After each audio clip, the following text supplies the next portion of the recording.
Yes. Ta-da! No. Look at that. First time. Okay, so guys, thank you all for joining today, who's in the attendees. Today we're the ultimate power couple. We'll see about that. No, the ultimate power couple obviously are sales and marketing, two of the most important teams in any organization, especially in technology. We're going to probably talk about things that are more related to SaaS businesses and tech businesses than many other. My name is Luke Davis. I'm the SDR manager at CloudTalk.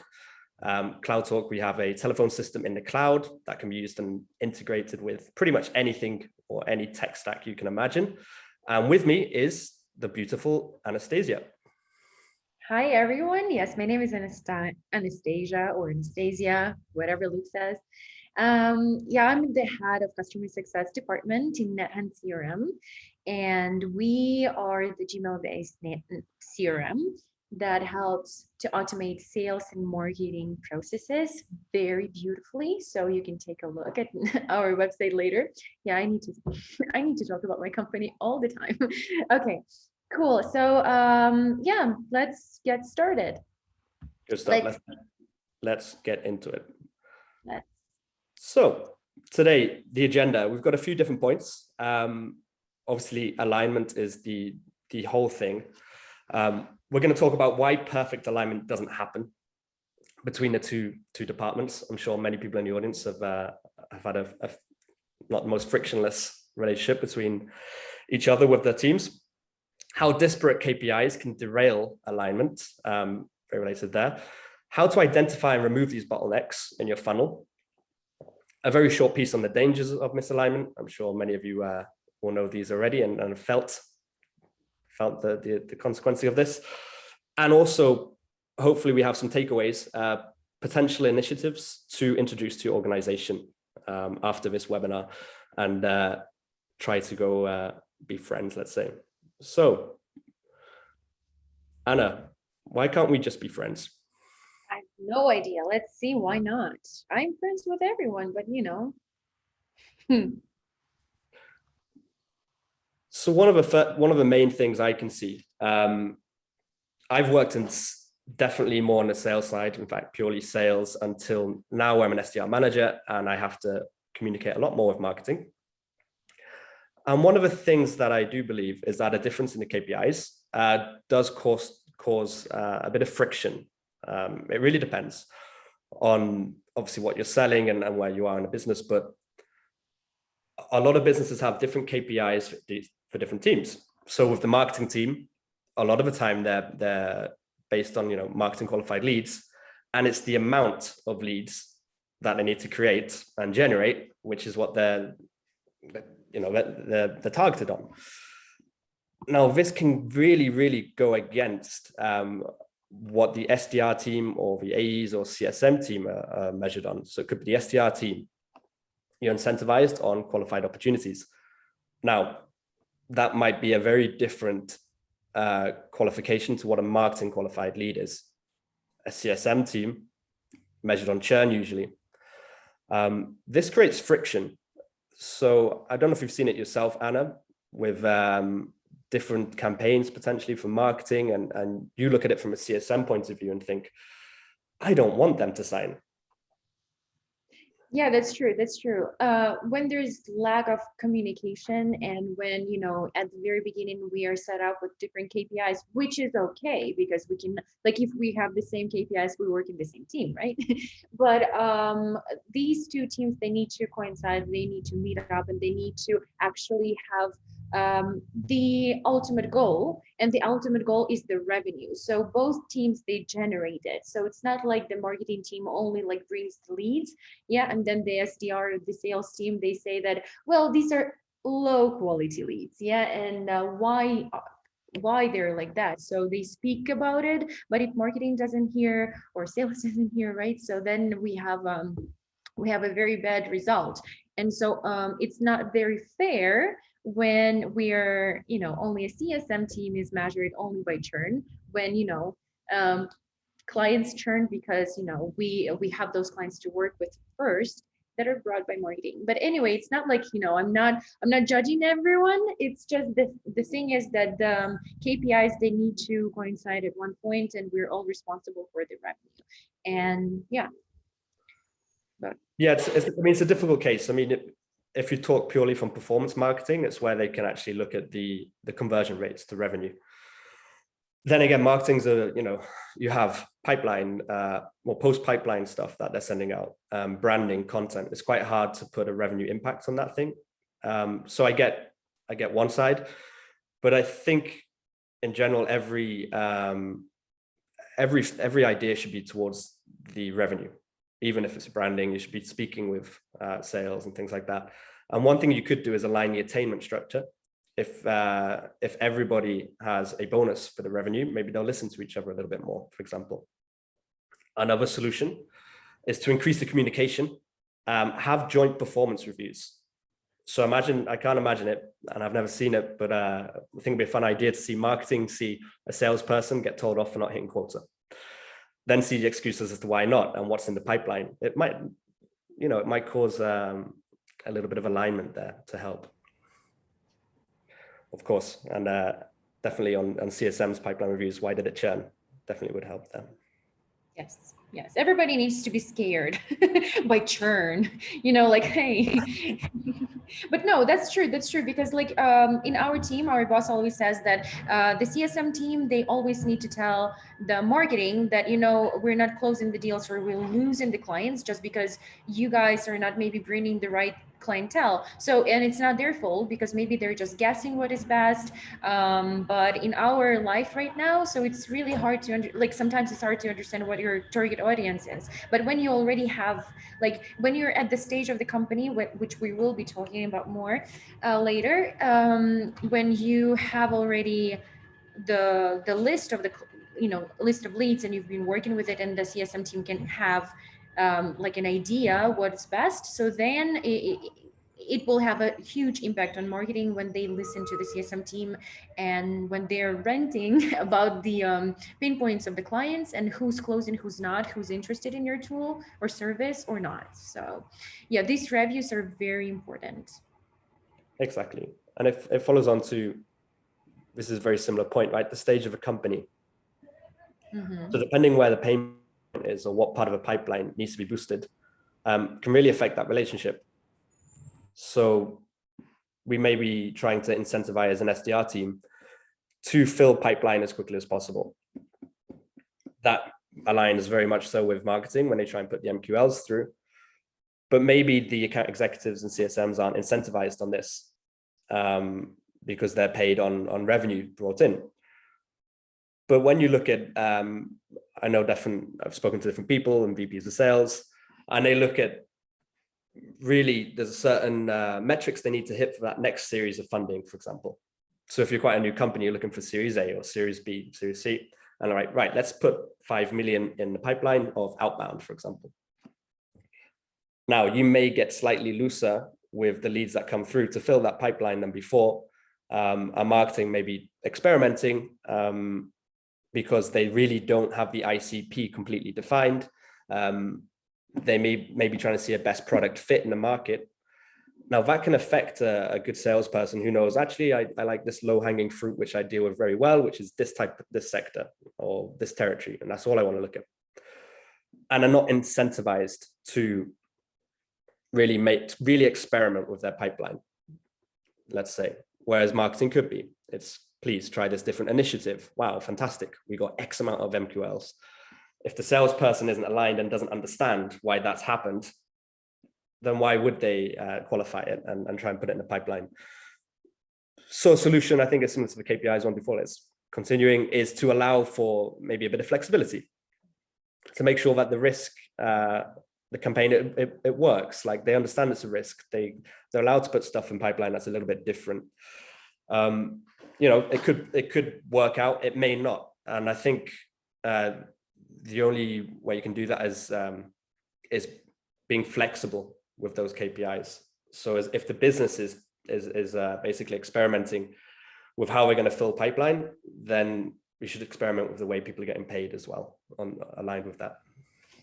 Yeah, for sure. It also has to do with the fear because people, especially if we're talking about the startups, early stage startups, and these guys, and we all been there. So people experiment a lot just because they need to find their niche, and so they also need to understand like what channel will bring you more quality leads and more revenue and stuff like that. But then later in the stages, I think people are like, if you found already your niche, this is great. They, sales are booming, you get more like a growing MRR.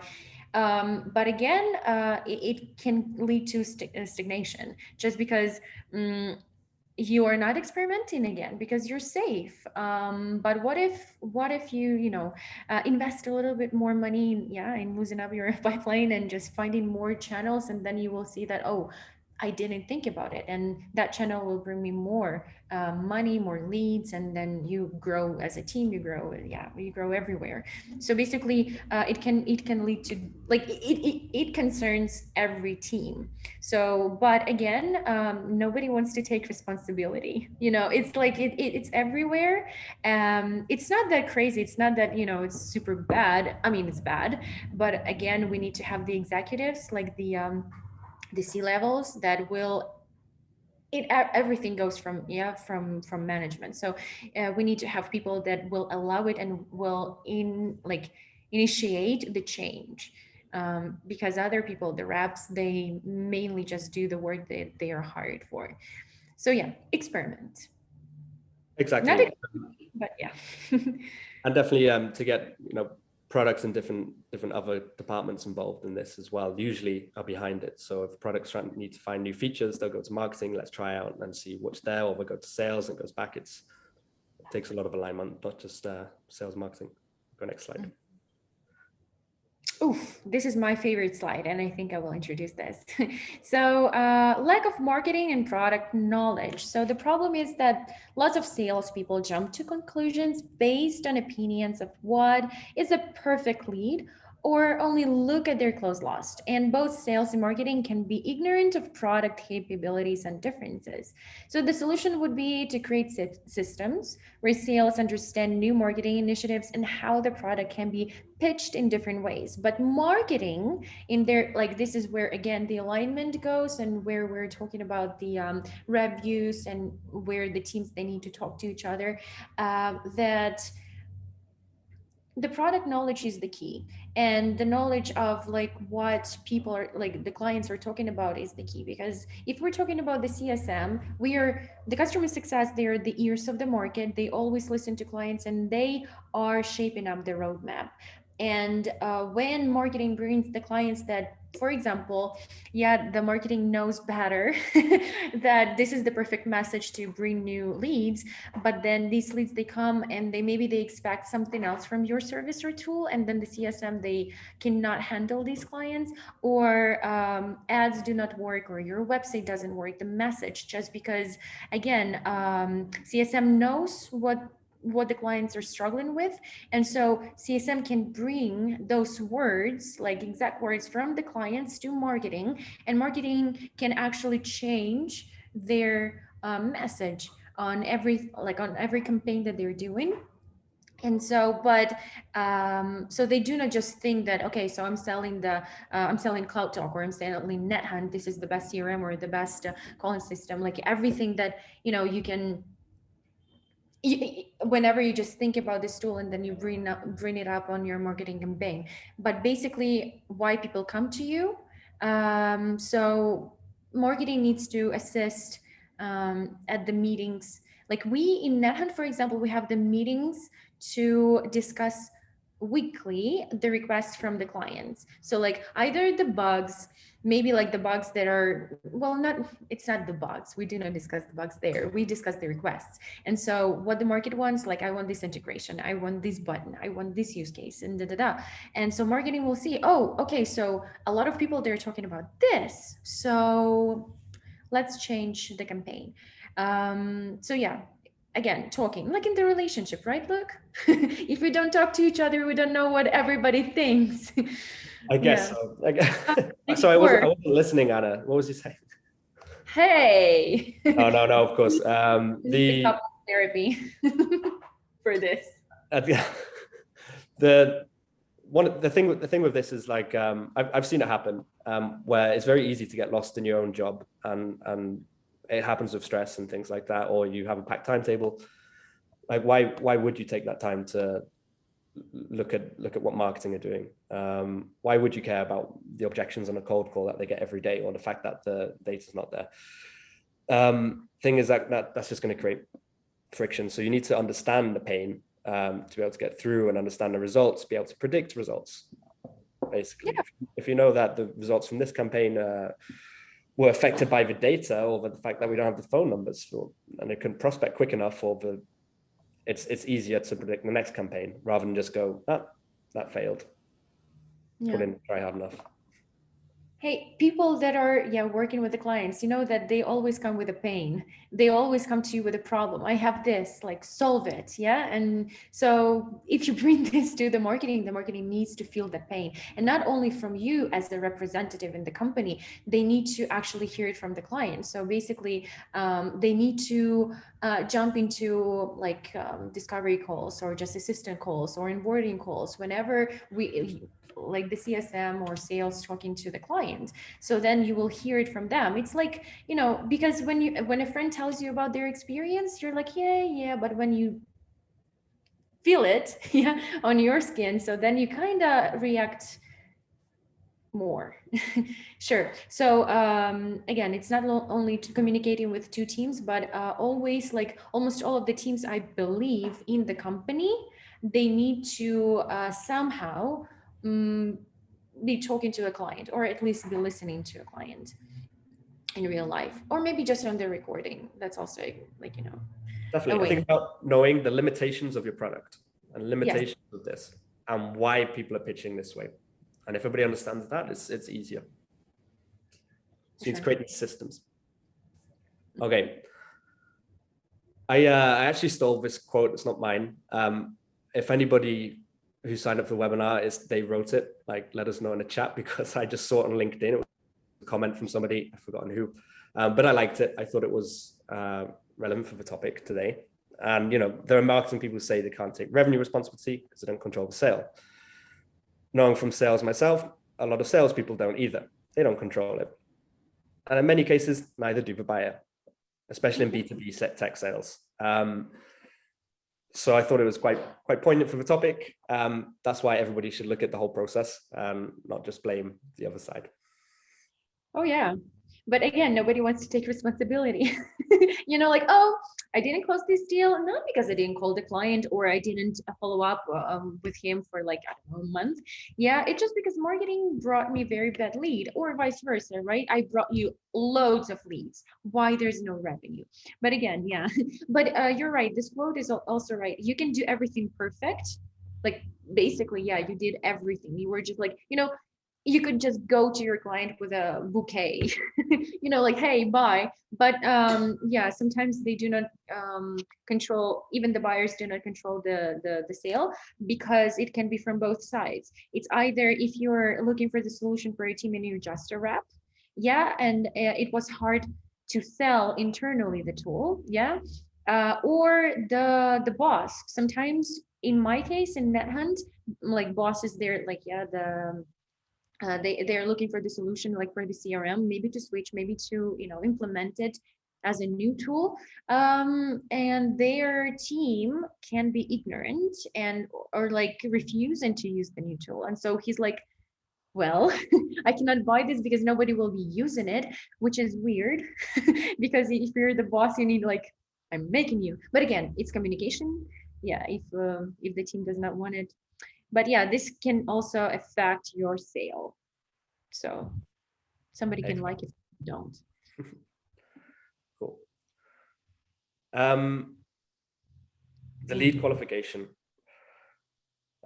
This is definitely for me the pain point as an SDR manager, and what qualifies and goes through. I'm on the first line of what comes through from marketing, so I can understand their frustrations when I've got the pressure the other side as well, from account executives, people who manage the end of a funnel, and can change that qualification easier than what an MQL is usually. Marketing are usually quite a bit more professional with the qualification of leads, I would say. They follow criteria and put as much as possible into it. It's easier to do so. In sales, there may be a few cases where it can be slightly different. Maybe they don't follow everything on a qualification process, but definitely it's more likely to sign for some reason. So I understand that as well. And it really depends on the product, the amount of inbounds that you have. If you have a huge pipeline, you might be lax enough to leave some quality leads out of your own pipeline. It might not be worth it if your KPIs are monthly.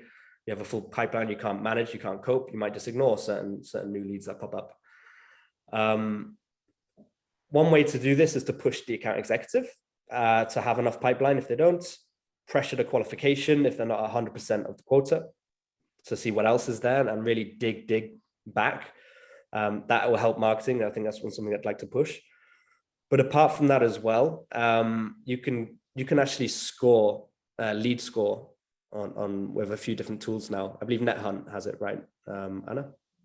Oh yeah, for sure. I wanted to add up so that yeah, all of the funnels, they're mainly built in the CRM systems, and so you need to choose the CRM system wisely and to align the team so everybody will see the funnel and everybody will see okay, so what's going on in there? Is it enough? Is it too much? Or if it's too much, so like if it's too much of good leads, it's great because then you can hire more representatives, more sales, right? And so just to work with them. So, and the scoring will help. So you need to know for sure your ICP, and then if you have multiple teams handling different areas in the world, so regions, they can, yeah, they will be just distributed. But again, you need to dig in. So it's all like, I don't think that it's not enough leads, because in every case, you do get leads.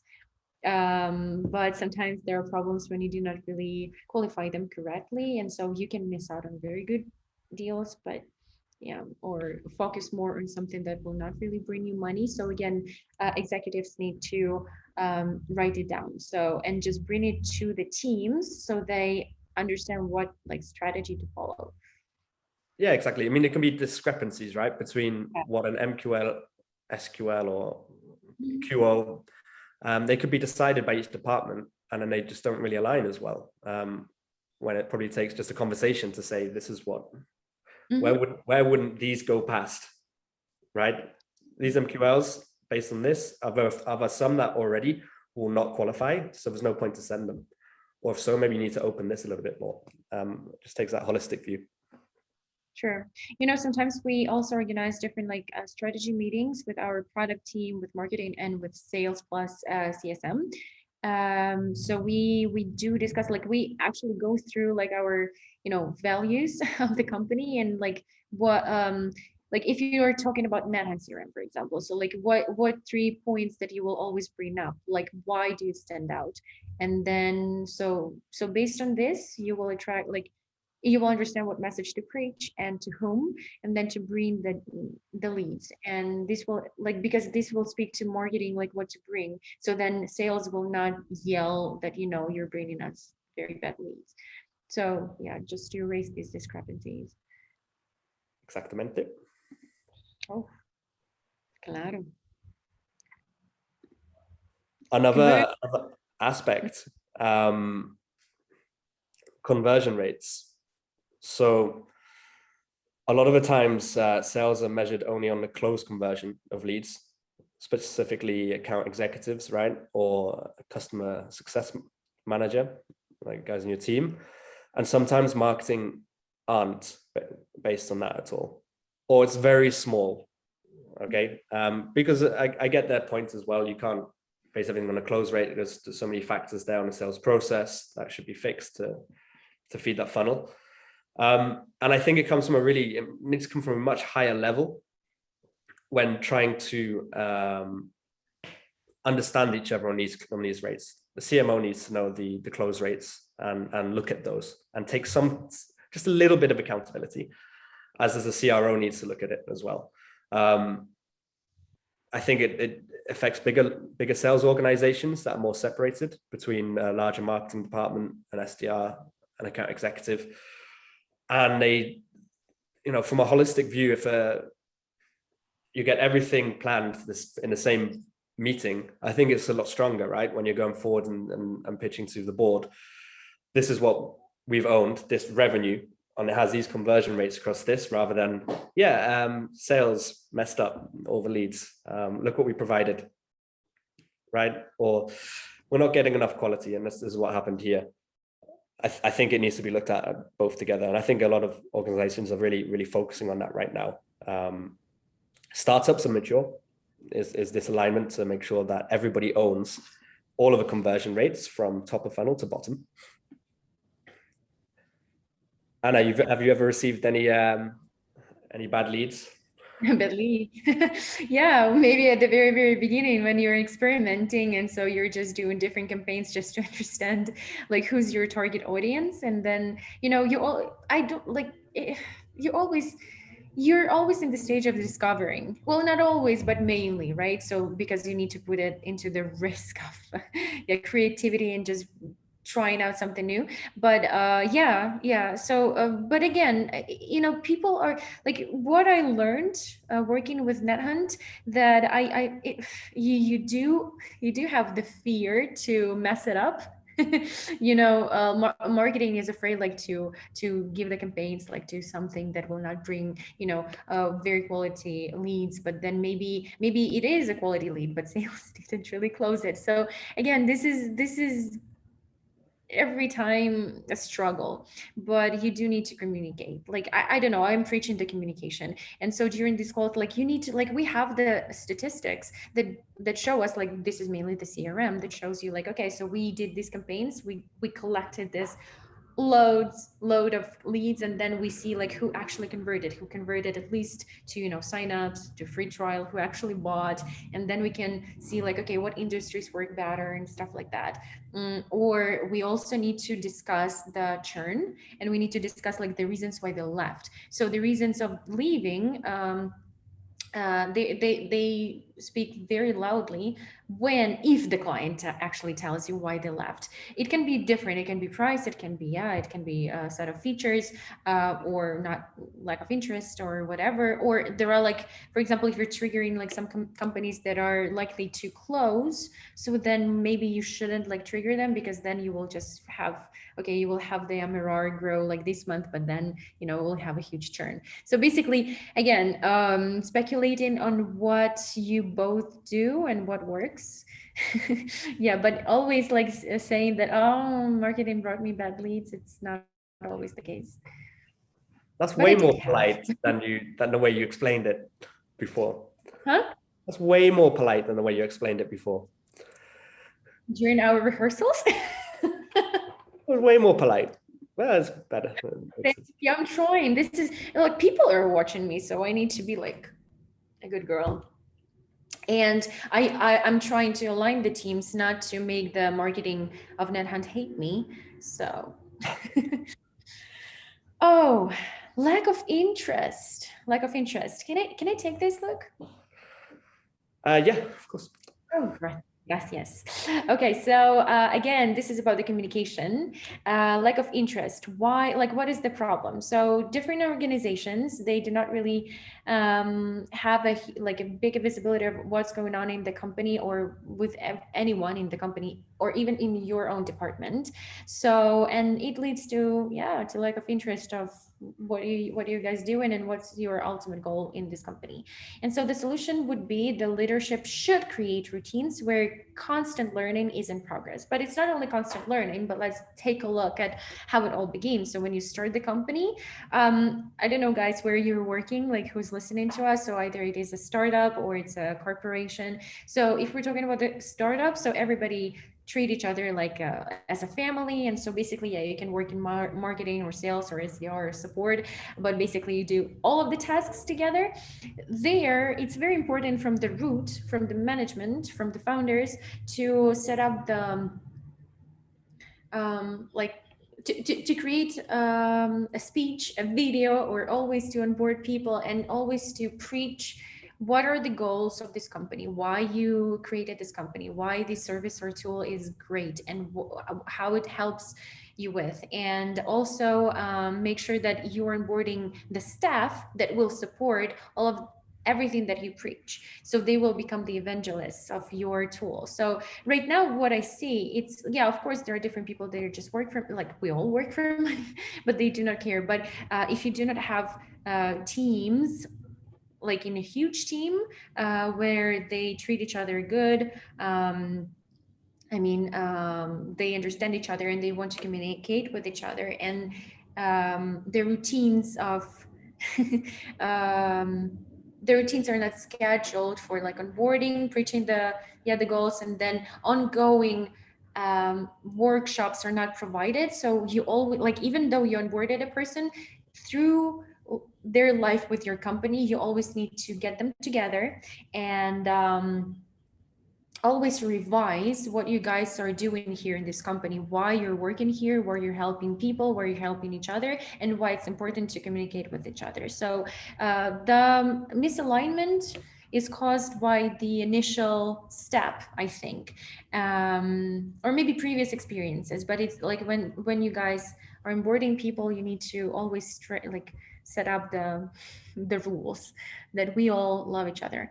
Yeah, I think something. it's good. I think it even stems from not just onboarding, but the hiring, in the hiring process Yeah, for yeah, getting the hiring the reporting. company. This is Yep. So an true. interview, make sure that they understand what they're entering. Everybody. It can create kind of a, I don't want to say cult, but people with the same mentality coming in, knowing what they've been sold is what goes forward. You know, it's always like right now it's so popular to say my people, but it's like everywhere, like with the colleagues and stuff like this, because you will not last long unless you guys are on the same page. So and if you want to achieve something, so then you need to strive to the same goal, which is revenue and good team atmosphere, for sure. Exactly. Yeah, yeah. And to be interested in what other people are doing. I like it. The dangers of misalignment with a little pumpkin head there for Halloween. Oh no, it's not pumpkin. That's a head. Okay. That's the head of, that's our head, like managing everything and like everybody. Yeah, It's not a pumpkin. It looks like a pumpkin. Okay. it's not. No, it's dangerous of mis. Okay. Not. It's a burning So brain. Anna, what are we losing with misalignment? Oh my God, we're losing revenue. Look, how can we help with this? Yeah, so basically, not communicating leads equals lack of revenue from understanding campaigns. This is what we're ranting about. Yeah, right. So we're talking about the ultimate goal, that is revenue. And so if two teams are doing what they think it is best and it doesn't really bring you benefit, whoa, we're in a pickle now. Yeah, two teams that need to get revenue. That's it. Another thing, company culture. It's it can really fail when there's misunderstanding between any teams. To be honest, it fosters negativity when things aren't going very well for one team or the other. It really does affect the company culture, and everybody wants to work in a place that has a nice company culture. Effectively, Right. what else does it affect? Oof, innovation. This is what you brought up. So people are so scared to change things, and they also are afraid to change things in their department or upset the other team or upset the boss. So sometimes, like, we're afraid to, to create something new, some new approaches, because we're afraid to lose. Yeah, to and then if we have a very strict boss that will always, like, I've seen the teams where, let's say, sales team, they have the quarterly or monthly plan that they need to achieve. And so if they try something new, they might lose revenue, and they're scared to do that. So I think in this case, like, bosses, they need to chill a little. I'm sorry, just don't don't throw anything at me. But yeah, but in our cases right now, if we're talking about small, big teams, doesn't matter. People need to feel safe that they can experiment. Otherwise, it will be stagnation. And I mean, one way or another, you will see that revenue decreases, or company culture. Definitely. And what's next? What's next? Look.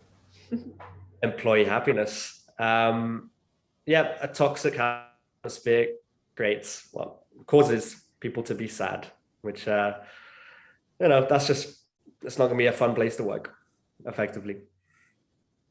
Sad Yeah, people, for sure. sad times. I really So, like I'm really like how people can actually stay for so long in the toxic atmosphere. I would quit. I would be because you spend so much time at work, and well, we all work remotely mostly right now, so maybe you can just not show up at the online meeting, like not talk to your employees. But basically, yeah. Well, come on, people. We will humans just let's love each other. Yeah. exactly. Let's go for I'm not going to read all these stats, but I stole them from a HubSpot article.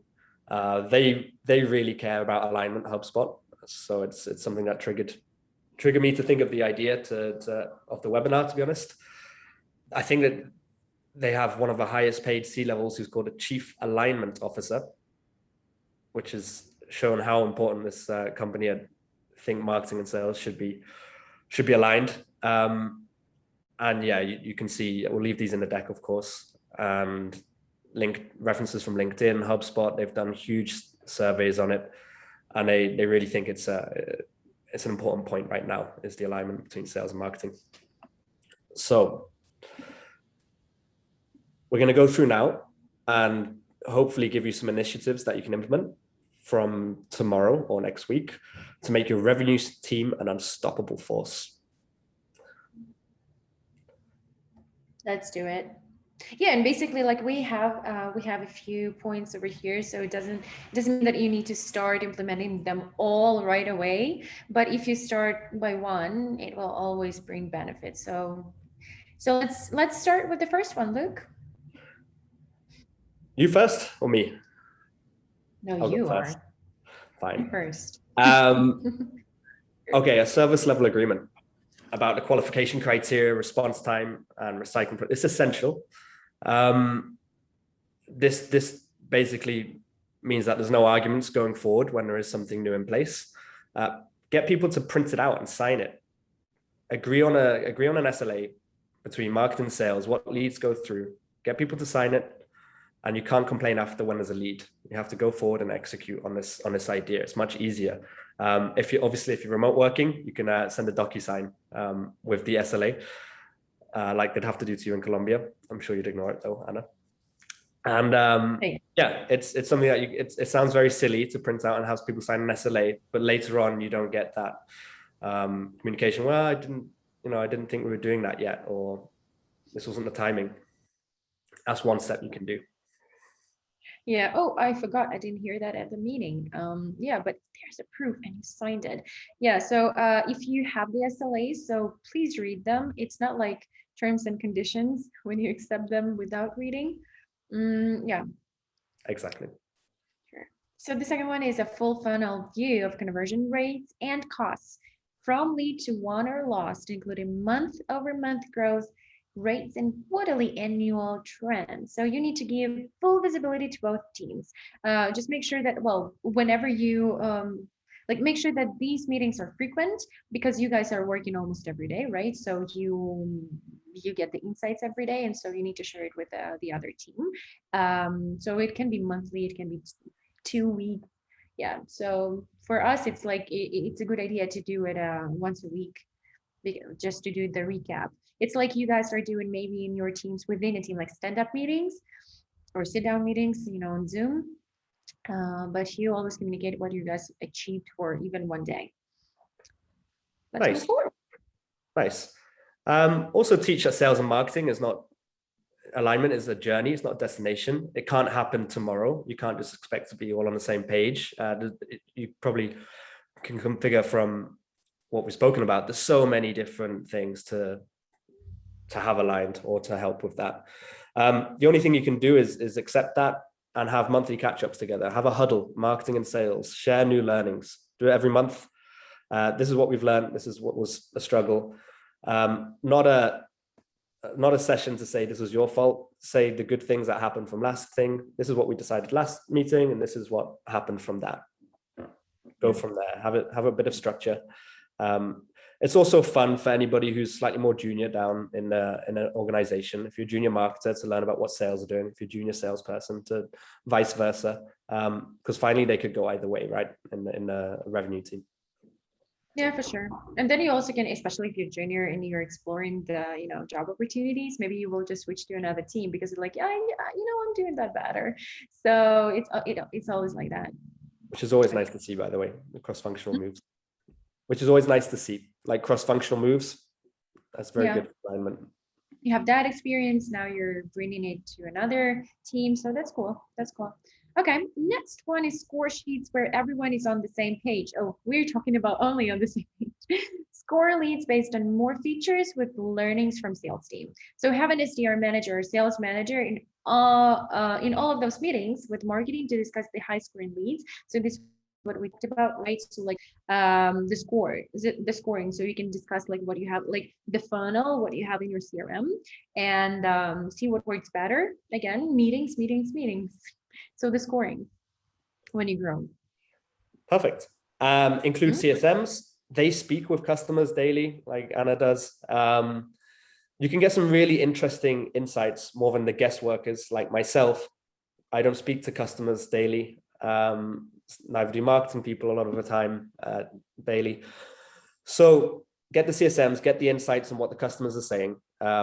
It definitely helps. It helps them hear the language of what clients like about what you have. They can use it in content as well, and help both ways instead of just a funnel. And finally, include it. Talk to us. Yeah, and finally, invite marketing and sales, marketing to listen to the best calls, not only best calls, you can invite them to any calls because you never know how the call will go, but basically make a routine, maybe once a week, maybe just send them like audios or video calls marketing, so they can rewatch it and again listen to the client, not to you retelling what they said, what they struggle with, because again sometimes the CSMs or sales, they can distort the message, or maybe they can not understand like it clearly, it happens. So but again, it's like in I remember in my literature class at the university. So my teacher, so he started with he was teaching like drama, and he was saying that okay, so he started telling a poem where it said about like kissing a girl's hand, and then he took a girl from the audience, and so he just kissed the hand, and so he was telling that like theater, when you see it without the words, it was better because you like, oh wow, I mean, it was cool. the professor was awesome and cute. So but anyway, listening to someone telling the story or seeing it with your own eyes, it makes a difference. So awesome. So hopefully those were a couple of those could bring inspiration to anybody listening now. Q&A, we've only got 10 minutes there. Okay. So there's been a couple of questions on Zoom that I can see. One directed to you, Anna, in the Q&A. Yeah, I can take that one first. So yeah, in the Q&A. So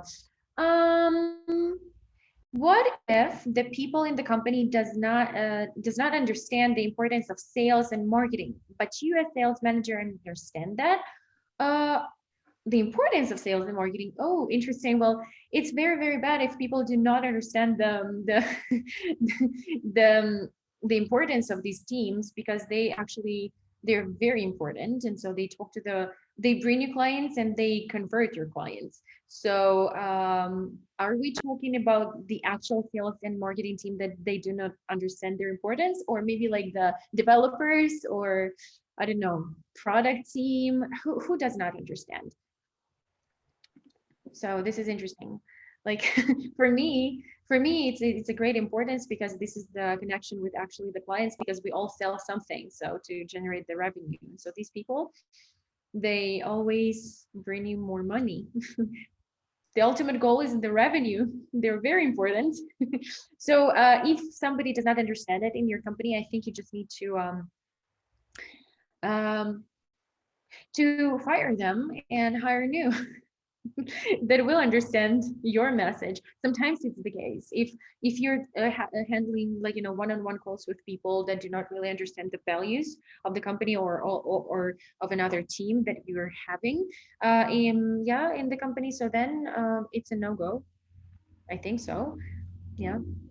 I mean, don't be afraid to fire people. Yeah, I think so. I mean, like we are afraid of so many things. Okay, so we have more questions In the chat. from the from the chat. Do we have anything from Slido? No, I'm just trying to check and I can't see anything. I think the Zoom chat's probably the best for this right now. Yeah. Okay, so we will be covering. I will be reading out loud the questions. Sure. So we both. Yeah, so everybody can see it. Okay, so a question from Anna. How often do you think it's reasonable to make sales and marketing meetings? And what can be the structure of these meetings? Luke, do you want to answer? Yeah, sure. I mean, sales and marketing, I think monthly in terms of someone ahead of a department going to speak to the full team. I think that would make sense a lot. Have someone chosen. So, okay, the director of performance marketing will go speak with all of the SDRs, for example, get the insights, vice versa. A director of sales goes speak with marketing, says this is what's happening, these are our pain points. I don't think it's reasonable to have the whole team speak with each other. It's a lot of time wasted when there's a message that can be passed through a manager. And the structure, I would say, is things that are going well, things that are going badly. 2 and 2. Never overcomplicate meetings with that. I think these are the things that working really well. We really love these leads. That was amazing. These 2 we're struggling with. I don't know why, and vice versa as well. Or marketing go, why? How are you messaging these people? These new leads that we've put through. How are you messaging them? And you can get some feedback on what's working for people and create something there. But yeah, it depends on your company, right? And definitely at Cloud Talk is super transparent with Slack and what's happening between marketing and sales. It's quite easy to pick up information without the meetings. So that's up to you guys there. Yeah, for sure. It's the same in NetHunt because we see everything in the CRM. So like because we have 2 teams working on the same database and we all have the access to it, and so we see like what kind of campaigns are going out, what kind of leads, who signed up. They see the sources, so like we all can already have the overview before the meeting. And I think that it all depends on how many people you have in the team. So for sure you need to have the meetings, like I would say weekly. I don't know, well, it doesn't need to be like many and super long, because again, it can just you can breed a lot of calls, which could be like this meeting could be just an email, and so we just get annoyed by them, maybe like twice a month. So it also be good. About the structure, I would just say that do not overcomplicate it, but you also need to have the agenda. So like we discuss these points and we discuss these, but you do need the structure so it will not turn into, I don't know, like a market where everybody's yelling, shouting, sharing their opinions. Like you can share, but you're all timed. You'll have the work to do. Okay. Definitely. Okay, next question is, do you think it's more efficient to have one boss person accountable for both sales and marketing team? Good question. That's a very good question. I think usually there is a CEO. Yes. I think the CEO has to be knowledgeable in both. To be honest, and work with both together. I'm not sure how often it happens. I'm still I've been lucky where I've had good CEOs who have their toe dipped in both. But I think they're accountable for both the sales and marketing team. Yeah, for sure. In our team, the same. So like our CEO, he's present in different meetings, and so we always like and the strategy meetings and marketing and stuff. And so he always listens to the feedback from both teams, and he needs to understand like, okay, so maybe he also gives advice. This is important, but again, each team needs to have their leader, of course, because good sales maybe not very good at marketing or vice versa, or but basically marketing and sales, it's like one hybrid, I would say. Somebody does, more tasks in that area and another in that. Yeah. But, Yeah, okay. definitely. And now you get the in between us, slightly off topic, but the sales ops teams now are going really in between marketing and sales. I think that's the team is trying to bring most alignment of processes at least. And they're accountable for that. For sure. And if sales or CSM, they see a trend in something, so like, in the questions or, in the message or how they found us. Yeah, because sometimes you cannot really accurately track where the leads come from. So it can be word of mouth, it can be just, I don't know, the channel. But when you're speaking, so then we can just say like, hey, I've received so many I've had so many calls with the clients that are leads coming from there, but in the statistics, we do not see it. And so then it will bring them benefit like, oh, okay, so we will work more in there. So again, sometimes stats can be vague. Well, even though they're stats. Anyway, let's see. Another question. Yeah. What moment? Would you include shadow in sales roles for new marketing hires and vice versa to onboarding? Would you? You're hiring a lot, Luke. Great. It's a great idea. Yeah, I think so. I haven't seen it. I haven't seen it vice versa. So I haven't seen marketing shadow sales, but I've seen sales go shadow marketing. So that's I think it probably should go both ways. Yeah. Yeah, I've never experimented with that. But that's a good thing. This is the point where innovation goes to. See? So like that's something new to think about like for us as well. But Gabor, have you done it? Because maybe. And if you did it, so like how did it go? Is it worth it? Oh, yeah. Previous roles, yeah. So cool. Okay, okay, marketing, sales, just write it down. Yeah. Okay. What else do we have? Good. If you guys have something to share about like maybe how you're struggling with, and so maybe you've tried something but it didn't work, it's interesting just to see the feedback, just because we're in the same teams.